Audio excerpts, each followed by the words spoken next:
राहुल गांधी की दिन रात चलने वाली भारत जोड़ो यात्रा 21 दिसंबर सुबह 6 बजे हरियाणा के अंदर प्रवेश करने जा रही है। और ये यात्रा इसीलिए बहुत ज़्यादा महत्वपूर्ण है क्योंकि राहुल गांधी के सामने अगर हिसार की बात की जाए और हरियाणा की बात की जाए तो हरियाणा की राजनीति के अंदर बड़े ही उठक पटक हो चुकी है, क्योंकि हर एक नेता राहुल गांधी के सामने कांग्रेस को जोड़ने की बातें कहेगा और जुड़ी हुई कांग्रेस को दिखाने की कोशिश करेगा। लेकिन असलियत तो ये है कि हरियाणा के अंदर 4 अलग अलग गुट है।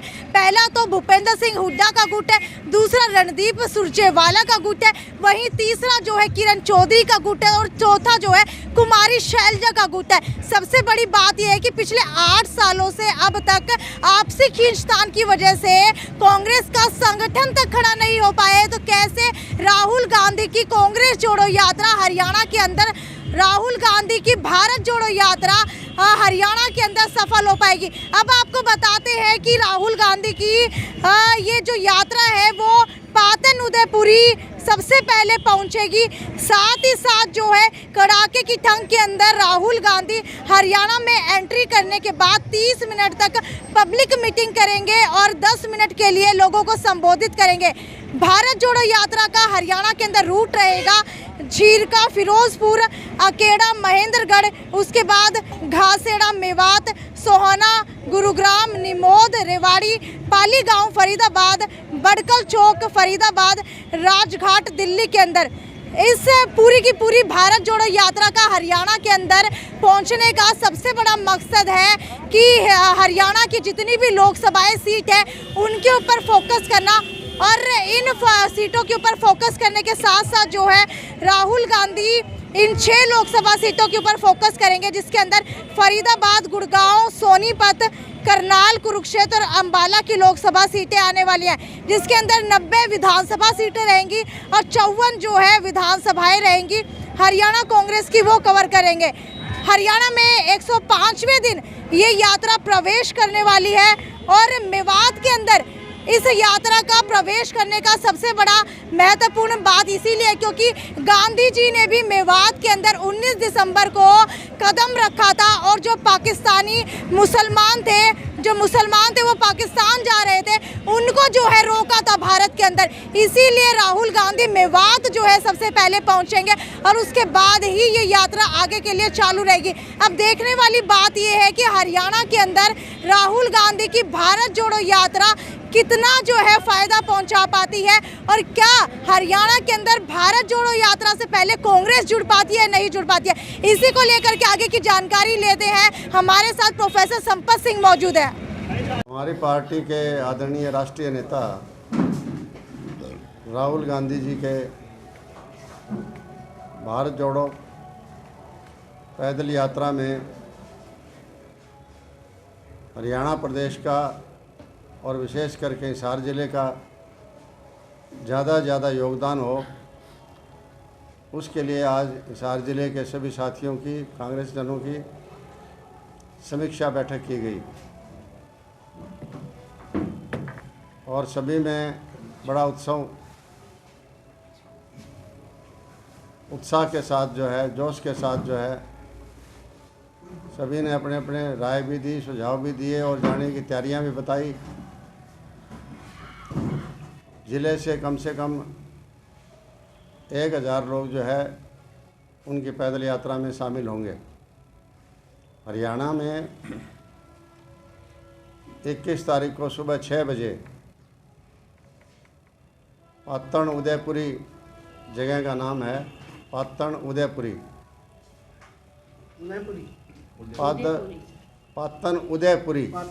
Patan Udaipuri RK petrol pump है, वहाँ राहुल जी को हरियाणा के पदयात्री रिसीव करेंगे।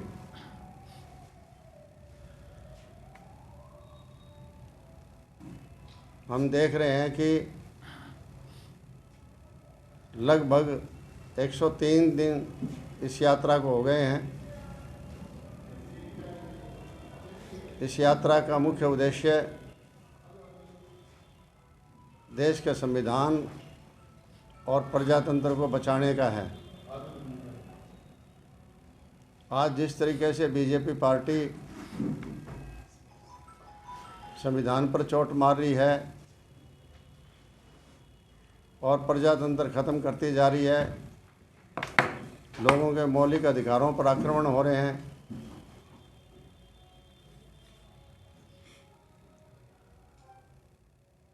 उनको बचाने के लिए राहुल जी ने एक बहुत ही संघर्ष का कदम उठाया है।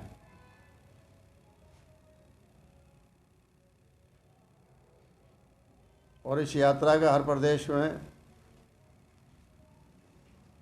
बड़े ज़ोर शोर से स्वागत हो रहा है और हम उम्मीद करते हैं कि हरियाणा प्रदेश में सब प्रदेशों से ज़्यादा स्वागत होगा।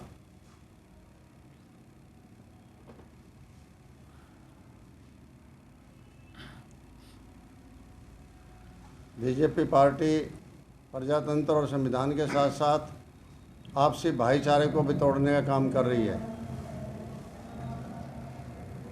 इस यात्रा से आपसी भाईचारा भी मजबूत होगा।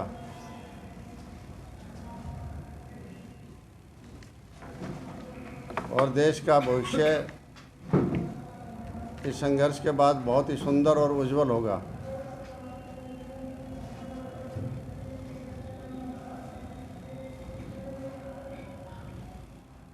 कार्यक्रम जो हरियाणा प्रदेश में वो 3 दिन का रहेगा। पहली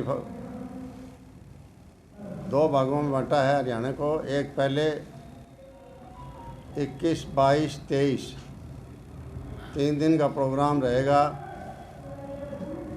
नूंह और फरीदाबाद ज़िले का, और उसके बाद उनकी यात्रा दिल्ली और यूपी होते हुए हरियाणा में दोबारा दाखिल करेगी। उसकी तारीख और प्रोग्राम अभी आना है, जब आएगा तो आपको बता दिया जाएगा। 3 दिन का जो कार्यक्रम है उसकी डिटेल आपके सबके व्हाट्सएप पर भेज दी जाएगी। 3 दिन की डिटेल आ चुकी है, कहाँ से चलना है, कहाँ दोपहर का विश्राम है, फिर दोपहर बाद कहाँ चलना है, रात को कहाँ ठहराव है, वो सारा का सारा जो है प्रोग्राम डिटेल जो है आपको बता दी जाएगी। आपके व्हाट्सएप पर, आपके टेलीफोन पर आपके भेज दी जाएगी। अब कोई और विशेष बात हो तो बाकी तो इसी क्या रहेगा पूरा रूट बता दिया जी, आपके व्हाट्सएप पर भेज दिया जाएगा। अभी कारण 3 दिन का प्रोग्राम है पूरा। 3 दिन का प्रोग्राम में टाइम वाइज भी दे दिया, आपको भेज देंगे आपके व्हाट्सएप ग्रुप को। व्हाट्सएप तो है ना, सबके नंबर हैं, सबको भेज देंगे हैं। हाँ ये भेजा है ना, बोल दो बता ठीक है। नहीं बोल देंगे तो कोई बात नहीं, लेकिन भेज देंगे जी सभी को ग्रुप में। 6 बजे Patan Udaipuri RK petrol pump Nuh ज़िला है। नूंह स्थान नहीं, नूंह ज़िला है। यहाँ तो यात्रा स्टार्ट होगी और यहाँ से हरियाणा प्रदेश के लोग शामिल होंगे। 10 बजे विश्राम जो होगा उनका, वो अनाज मंडी फिरोजपुर झिरका होगा। ये तो आ जाएगा। बस मैं यही कर रहा हूँ ना, मैं खुद चाह रहा भी टाइम वेस्ट ना हो ज़्यादा। जो मुख्य आरोप लगता है विरोध पक्ष की ओर से, वह यही लगता है भारत जोड़ो की बजाय हरियाणा में कांग्रेस जोड़ो की यात्रा निकाल ले रहा तो ज़्यादा अच्छा है। इसके बारे में क्या? नहीं देखिए कांग्रेस जुड़ी हुई है, हर प्रदेश के अंदर जुड़ी हुई है, और कांग्रेस के अंदर ये प्रजातंत्र भी है कि ऐसा नहीं है कि कांग्रेस के अंदर कोई फूट हो। छोटी मोटी बातें, अलग प्रोग्राम सब कर लें लोग। कांग्रेस को मजबूती की तरफ ही लगे हुए हैं। आने वाले 2024 के चुनाव में इस भारत जोड़ो यात्रा का कितना फायदा मिलेगा? इसका बहुत फ़ायदा मिलेगा, सारे देश को मिलेगा, सारे देश में इसका प्रभाव पड़ेगा। ये यात्रा खाली नहीं जाएगी। ये यात्रा जो है बीजेपी की जड़ में बैठेगी और बीजेपी को जाना पड़ेगा, क्योंकि इससे लोग जागरूक होंगे। देखिए संविधान और प्रजातंत्र अगर कमज़ोर हो जाता है, उसको भी आप तोड़ने में लग जाते हो।